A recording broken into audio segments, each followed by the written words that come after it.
Welcome to study channel. शिक्षा सेवा चयन आयोग ने दोस्तों फाइनली पीजीटी 2022 की परीक्षा सकुशल करा ली। 9 और 10 मई के कुल दो पालियों में यानी कुल 4 पालियों में एग्ज़ाम हो गया और बिल्कुल ये एग्ज़ाम इस बार सकुशल और पारदर्शी तरीके से करा लिया गया। 9 मई को मैंने आपको बताया था कि 89,766 अभ्यर्थियों ने परीक्षा दिया था, जिसमें 38% की उपस्थिति रही थी 9 मई को, जिसमें 34.89% महिलाएं और 42.26% पुरुषों ने एग्जाम दिया। वहीं 10 मई की बात करें तो कुल 1,03,168 अभ्यर्थियों ने परीक्षा दी, कुल 45%। 10 मई को थोड़ा सा आज प्रतिशत बढ़ा छात्रों का, हालांकि 50% से कम आज भी रहा। महिलाएं लगभग 42% और पुरुष लगभग 48% उपस्थित रहे। इस प्रकार 9 और 10 मई की लिखित परीक्षा में कुल 1,92,934 अभ्यर्थियों ने परीक्षा दी। 41.53% अभ्यर्थी उपस्थित रहे। तो इसमें दोस्तों सीटें काफी कम थी, 624 सीटें थी, 4.5 लाख से अधिक आवेदन था। कई विषयों में तो कैटेगरी की सीटें बहुत ही कम थी, 10-5 सीट के आसपास। तो इस वजह से भी छात्रों ने एग्जाम छोड़ दिया और सेंटर्स भी काफ़ी दूर गए थे। छात्रों का यदि तैयारी नहीं था तो उन्होंने एग्ज़ाम ये छोड़ने का फ़ैसला लिया। और पुरानी भर्ती है, कुछ लोगों का कहीं सिलेक्शन भी हो गया होगा इधर उधर। तो इस तरीके से एग्ज़ाम ये हो गया और सकुशल एग्ज़ाम हुआ, यानी कि भर्ती में कोई गड़बड़ी नहीं हुई। AI integrated control command room से पूरी निगरानी की गई पूरे परीक्षा की। पायलट प्रोजेक्ट के तहत क्लासरूम में ही लखनऊ के कुछ चयनित परीक्षा केंद्रों पर एग्ज़ाम के तुरंत बाद OMR की स्कैनिंग भी कराई गई। ये स्कैनिंग इस वजह से हुई है कि बाद में जो OMR में गोले भरने की शिकायत आती है, तो यदि ऐसी कोई भी प्रॉब्लम होती है तो इन OMR को मैच कराया जाएगा। फिलहाल ये पायलट प्रोजेक्ट के तहत यानी कुछ चुनिंदा सेंटर्स पर ये कराया गया है लखनऊ में।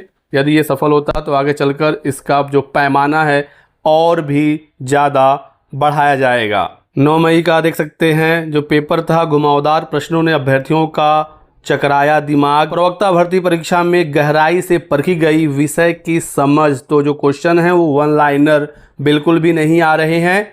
पहली बार इतना कठिन प्रश्न पत्र छात्रों ने देखा पीजीटी का। तो अब वन लाइनर पढ़ने से रटने से काम नहीं चलेगा, टेक्स्ट बुक पढ़ना होगा। NCERT 6 to 12 तो पढ़ना ही है, लेकिन इसके साथ UG PG के टेक्स्ट बुक भी पढ़ने हैं। अपने विषय को बहुत ही अच्छा करना होगा, स्ट्रॉन्ग करना होगा, तो ही जाकर आप एग्ज़ाम में अच्छा कर पाएंगे। और जिस प्रकार से कल का पेपर था वैसा ही कुछ आज भी पेपर देखने को मिला। मॉडरेट टू टफ पेपर जा रहा है इस बार का।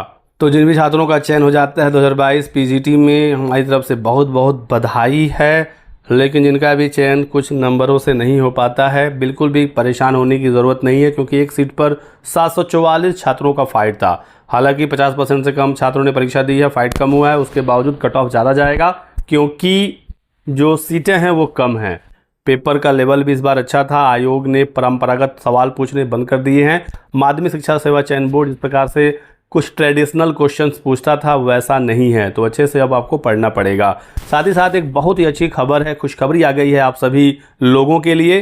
काफ़ी समय से जो शिक्षा सेवा चयन आयोग का ई पोर्टल था वो लाइव हो गया है। अपडेट बहुत बड़ी है दोस्तों, ई पोर्टल लाइव हो गया है। शिक्षा सेवा चयन आयोग अधियाचन को तैयार है, यानी कि आयोग अब अधियाचन ले सकता है। निदेशालय जैसे ही अपना अधियाचन भेजेगा उसके बाद विज्ञापन की तैयारी शुरू हो जाएगी। काफ़ी समय से ये अधियाचन पोर्टल का इंतज़ार किया जा रहा था, काफ़ी समय से इसकी टेस्टिंग हो रही थी, वो अब फाइनली लाइव हो चुका है। तो देख सकते हैं कि शिक्षक भर्ती के रिक्त पदों का अधियाचन लेने के लिए उत्तर प्रदेश शिक्षा सेवा चयन आयोग का ये अधियाचन पोर्टल अपडेट हो गया है। अब विभाग शिक्षा सेवा चयन आयोग को अधियाचन भेज सकते हैं। NIC ने इसे लाइव कर दिया है। अब संबंधित विभाग अपने विद्यालयों के शिक्षकों के रिक्त पदों का अधियाचन ऑनलाइन भेज सकेंगे। अधियाचन मिलने के बाद शिक्षा सेवा चयन आयोग नई भर्ती का विज्ञापन जारी करेगा। वर्तमान में एडेड माध्यमिक विद्यालयों में 23,213 पद रिक्त हैं। वहीं महाविद्यालयों में 1,000 से अधिक पद रिक्त हैं। अधियाचन निदेशालय को मिला हुआ है और निदेशालय अब ये अधियाचन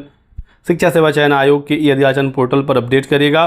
तो दोस्तों नई भर्ती में अब बहुत ज़्यादा समय नहीं है। 2022 का पीजीटी हो गया, अगले माह 2022 का टीजीटी हो जाएगा और उसके बाद नई भर्ती देखने को मिलेगी। तो आप लोग बिल्कुल अब सीरियस हो जाइए और नई भर्ती के लिए दोस्तों अब आप पढ़ाई बहुत ही अच्छे से शुरू कर दीजिए। बात करें कितने पद पर भर्ती आ सकती है, तो माध्यमिक विद्यालयों में अब प्रधानाचार्य के 1502, प्रधानाध्यापक के 1003, पीजीटी के 2705, टीजीटी के 16,114 और जो माध्यमिक विद्यालयों से संबद्ध प्राइमरी विद्यालय होते हैं वहां पर प्राइमरी की 1889 पदों के अधियाचन का परीक्षण कर निदेशालय शिक्षा सेवा चयन आयोग को जल्द भेजेगा। निदेशालय के पास ये अधियाचन है, इसका परीक्षण हो रहा है, इसका जांच हो रहा है कि ये पद जो अधियाचन के रूप में आए हैं बिल्कुल ठीक हैं या नहीं। क्योंकि बहुत बार ऐसा होता है कि अधियाचन आ जाता है, भर्ती पूरी हो जाती है और अभ्यर्थी जब जाते हैं उस विद्यालय में ज्वाइन करने तो पता चलता है कि वहाँ पर सीट ही नहीं है।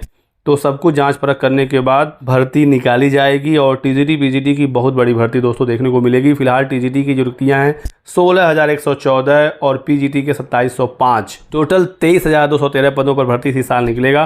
तो पढ़ना शुरू कर दीजिए दोस्तों, हमारी तरफ से बेस्ट ऑफ लक है आप सभी लोगों के लिए। और कुछ समय पहले ये खबर आई थी, मैं आपको दिखा दूं, शिक्षा सेवा चयन आयोग ने ये कहा था कि जैसे ही हमारा पोर्टल तैयार हो जाएगा हम अधियाचन लेने के लिए रेडी हो जाएंगे। शिक्षा निदेशालय के सूत्रों की माने तो उनकी तैयारी पूरी है। जिस दिन चयन बोर्ड से सूचना मांगी जाएगी उसी दिन रिक्त पदों का ब्यौरा ऑनलाइन उपलब्ध करा दिया जाएगा।